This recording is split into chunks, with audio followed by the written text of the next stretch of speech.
Днеска правим сефтето с поход на Витоша от група Женско вдъхновение в гората. Водачка ни е Мими и ни води по леки маршрути. Прекарваме си прекрасно. Снега хрупа под краката ни.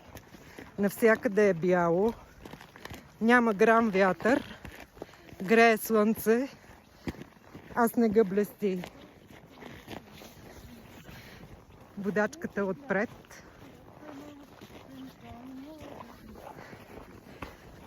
Води ни професионално и се грижи за всички нас. И ще се заснемем всички.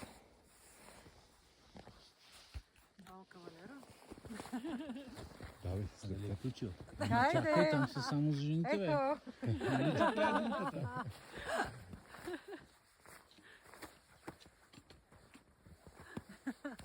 Това беше женско. Вдъхновение в гората. Не искаш там да ида, нали? Царство.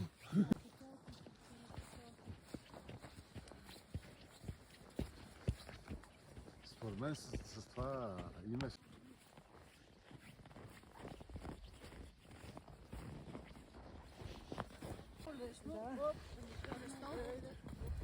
Може на лимбо. А другите минаха отгоре по пътечката. А някои прескочиха дървото.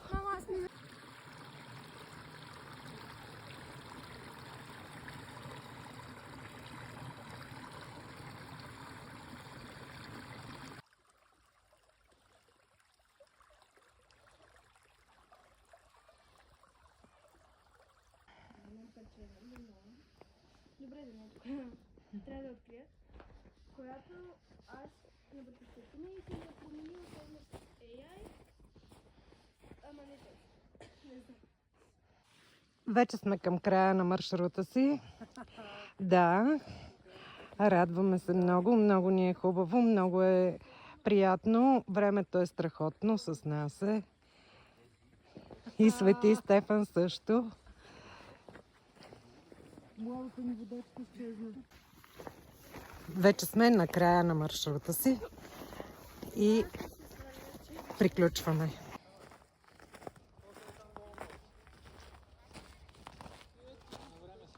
Да. Да. И чак сега ли го завързи това? На финал.